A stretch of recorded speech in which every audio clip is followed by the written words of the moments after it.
Google Drive is a pretty amazing free tool from our friends at Google with word processor, spreadsheet, presentation software, and so much more. Today, 5 things you need to know to get more out of Google Drive on DottoTech.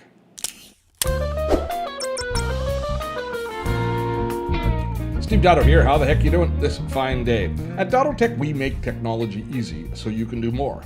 Today, we're going to take a look at Google Drive. We've been looking at the spreadsheet and the word processor and the presentation package in Google Drive over our past few videos. But today I want to talk about some global things that you can do with Google Drive that make it that much more effective. And we're going to begin with this, the ability to use Google Drive offline. One of the biggest challenges with using a tool like Google Drive is, for the most part, you need to be connected to the internet to use it. It is a cloud-based service.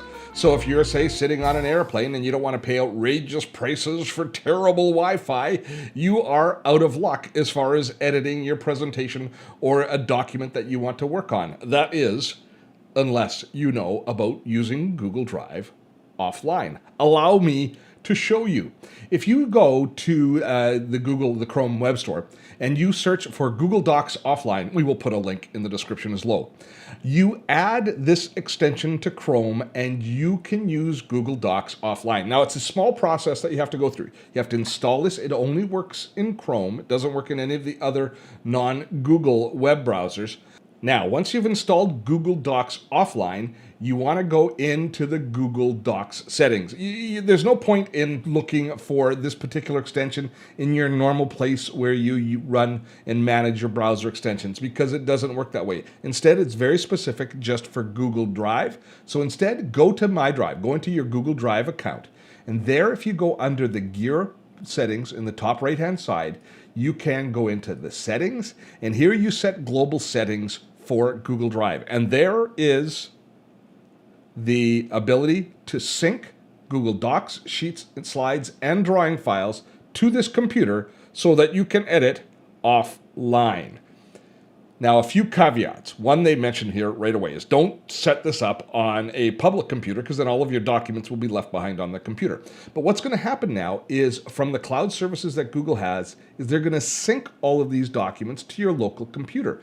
So the caveat is you have to make sure you have enough space to store all of the documents. Now, you can very quickly determine how much space you need, because just scrolling up a little bit, you see that I've got 7.7 gigabytes of storage being used by Google Docs at this particular time. So that's how much space I need to have if I choose to sync this. And then what will happen is, when you're traveling on a plane and you want to edit a document, you go into Google Drive in your browser just as normal, and all of your documents will be there. Any changes that you make will be later synced once you go back online. This is a great productivity asset. Google Drive offline editing. I like that. The next thing I would like to talk to you about is, I discovered this one by complete accident when one of my daughters was working on a document, and she thought she'd erased her entire document, and there were tears aplenty because she hadn't backed up, or so she thought, she hadn't backed up the Google Doc that she was working on. It was for a school project. But did you know that we have revision management right within Google Docs? And it's very sophisticated and very powerful. If I go under the File menu, there we have something called Version History. Let me open that up. And when we go see version history, we see all of the different times, or all of the versions of this document that have been saved going back as long as this document is existing. So if you accidentally delete something, or you make a revision and then you decide you want to go back, you can scroll back in history and see previous versions of this document when it was created and when it was last edited. And this is something that I just discovered. I think it is so cool. Click on the little dots on the side and you can name the versions of the document. So here you've got some great version history and some great organizational options if you want to save previous versions or previous iterations of any documents that you're working on. And if you choose any of those that you want to then start working with again, and you want to revert your document back to that original state, you just click restore this version, and then it changes the current document that you're editing back to that original version. Now, I don't know about you, but I tend to make the same mistake over and over again. Not in life, although I might well be doing that. But when I'm typing, I've kind of become a typist that happens to hit the same key sequence on a regular basis and make the same mistakes over and over again. Occasionally I make the same spelling mistakes over and over again as well. But in the Tools menu, you've got automatic substitution, which is a really useful little feature built in to Google Drive. Here's how it works, is if you happen to make the same mistake, like I do, I always type in TEH instead of the.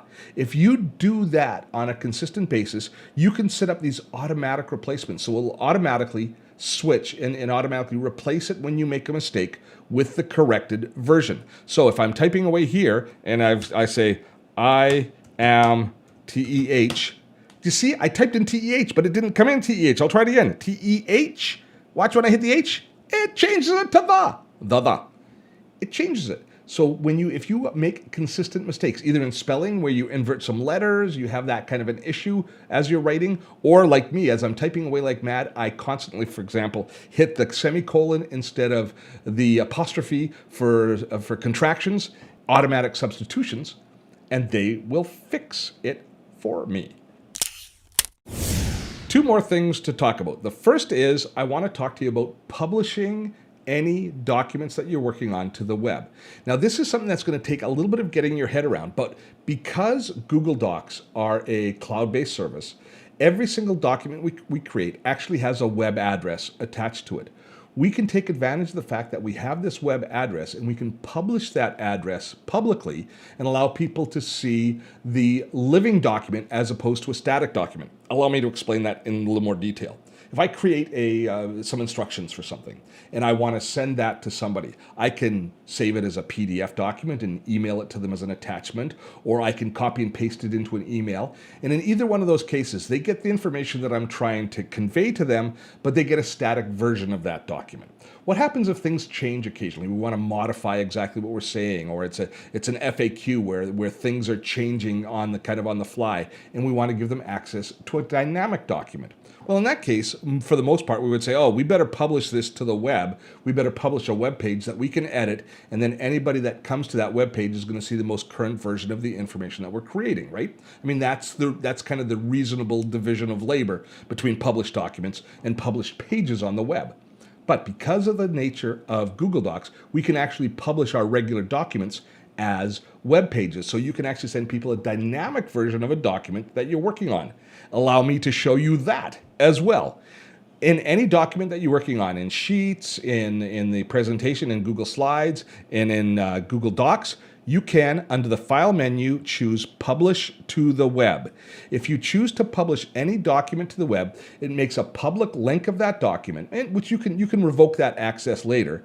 But once we've published it, we can then take this URL, and instead of copying and pasting the text of a document into an email or exporting it and sending it as an attachment, we can actually send them to a web page, which will have the latest version of the document that we're working on. How cool is that? You can use this for everything from creating online courses to instructions to FAQs to project management. There's so many different ways that you can take advantage of being able to instantly take one of your documents and publish it as a page to the web without creating your own website. We don't need our own website for this. We're just sending them this link. And when I make changes to the document, the next person that visits the page will see the changes to that document. I think that is a way cool and vastly underutilized feature that's built in to Google Drive.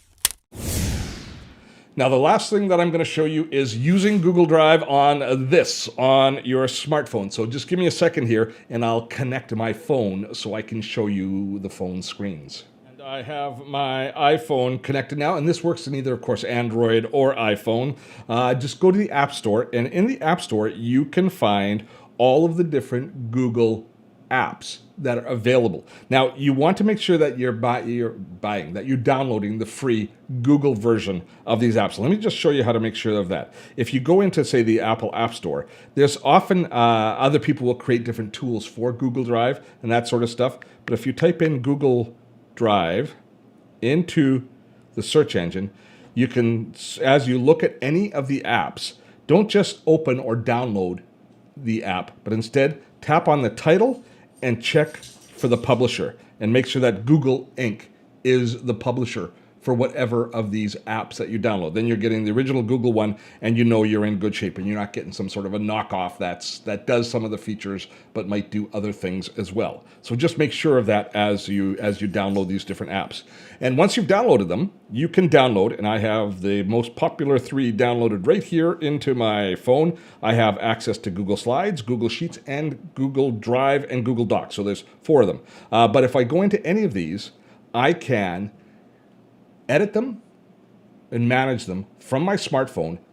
And even if you decide that you don't want to use Google Drive offline that I showed you at the very beginning, you can still make any of these available, any documents available to you on your smartphone, so you can work on them when you're offline as well. You have that ability built in as well. But here we see access to all of my docs in the Google Docs, mobile app.